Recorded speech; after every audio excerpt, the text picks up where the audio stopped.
Hi, Dad. Welcome back to another episode of Dave and Andy's Honest About Life. Thanks for joining me. Yep, great to be here. Great to be here as always, Andy. You, it's fun to see your face and to hear your voice every Monday here. You're right, we do. It's good to have a regular time to come together and connect like this. And I wish that for everybody if they could. Yes. So last session I teased this topic, the topic about, do you miss your parents? Both of your parents have passed away. Do you miss them? How often do you think about them? And do you wonder how they would respond to what's going on in the world today? So let me start by saying, Dad, how often do you think about your parents? Every day. Every day I think about, you know, well, you were the grandson that helped them out all the time. I mean, you were the guy that if they needed something done, they asked Andy, and Andy would drop everything and come. So you were one of their favorites, I think, as a grandchild. But now I'm gonna, as my parents, you know, we they didn't have a lot of money, so we learned how to, wiener water soup was really good. All it was to boil the water that we boiled our hot dogs in, and we yeah no, I'm just kidding. Right. I actually have Well, that. well, you had, but you should take a second to talk about the home that you grew up in. Was how many bedrooms and how big? Like how many square footage was it, and how many kids were in the house? It's a remarkable situation. Yeah, very small square. The footprint was, I don't remember if it was 800 square feet. It wasn't much, but we had three bedrooms in three corners of the house and a small kitchen, one small bathroom. And when you had five kids and there's, three brothers and two sisters, the sisters dominated the time in the bathroom. So we had to figure out, Marshall and I had to figure out how to get to the bathroom, you know, and make sure that, we would lock the door for the next, like Marshall would get in there and he'd go, Dave, are you ready? And then we'd switch real quick. But Oh, anyhow, those are good times. Yes, it was a small home because my mom and dad didn't have a lot of money. And so I learned a lot about being frugal uh, because of them and how my mom would clip all the coupons in the paper. The newspaper was a big deal because we'd have a ton of coupons. And I remember I loved to go grocery shopping with my dad. My mom didn't drive, so dad had to go grocery shopping. So I'd go with him and he'd bring out a wad of coupons. And literally, by the time we were done, you didn't have to pay much for the groceries that we got.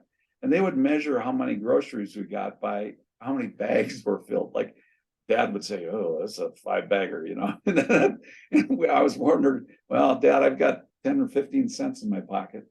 But it was, those were the times that I remember. But every day I think about them in how they would deal with a problem. I go, what would Dad do? What would Mom do?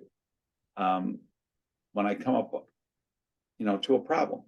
And I know Mom was very driven by religion, and she would pray about it, and she'd get right down on her hands and knees, on her knees, and pray, no matter what time of day it was, if there was a problem that she couldn't figure out.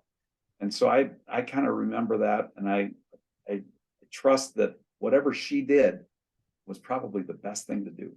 So I kind of try to reflect, try to remember what she would do in a situation that may come up in my life.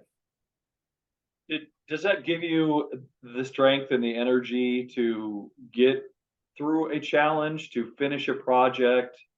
Do you follow me? So, not just thinking about how they would handle it, but to know that they're,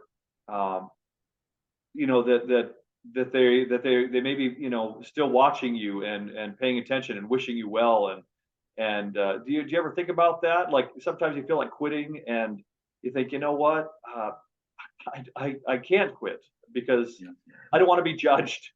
Yeah, that is so true, Andy. I feel my dad's presence more than my mom. My mom was devout. Prayer was amazing in her life, and it worked. She had the power of prayer.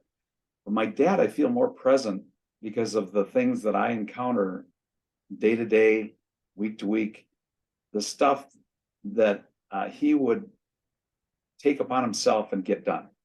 He would get it done around the house, whatever. And so when a problem comes up, an issue comes up, I think Dad is right there with me.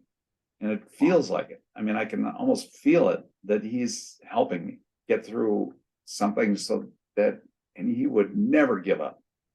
He would never give up. I mean, I remember him starting a project out in the garage, in the early evening, and he'd still be out there at 2 a.m.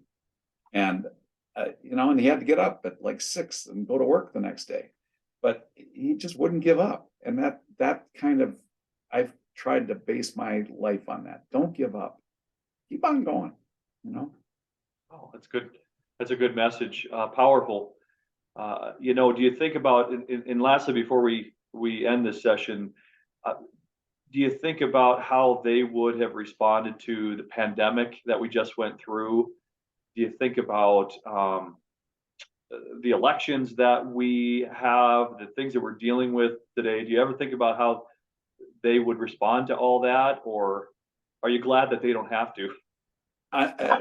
That's the key. I'm glad that they don't have to live through this, because they didn't deserve that. They obviously have their opinions when I was growing up, and a lot of that kind of rubbed off on me. But I'm just happy that the pandemic would have been hard on them. I think my mom wasn't always that healthy, but you never knew that she was sick, but she was sick a lot. And she would just go through the day and she'd make it. And Dad would also, as I said, he never gave up on anything. So I think the pandemic would have probably affected my mom more than my dad. My dad would get out and he worked 2 jobs all the time. As long as I can remember back, he worked 2 jobs, and he worked a lot, many hours a day. And I just think that, back then they couldn't do it online. They couldn't work online. They had to go into work. And that to me has always been, I'm very proud, very blessed that I had parents like that. Yeah, they were remarkable people. Well, thank you, Dad, for and rest. By the way, we should say, rest their souls, rest in peace. Yes. We talk about them, but so thank you for reminiscing with me and sharing with us how you feel about it, because I imagine we all do, right? We all think about that when the time comes. We all think about those things. So right. Thank you for that, Dad. So yeah, let's end the session. All right. Let's end the session there. Let's talk the next one about your favorite actor and why we feel the way we do when we see old movies. So thanks, Dad. Love you. Love you, buddy. Bye now. See ya.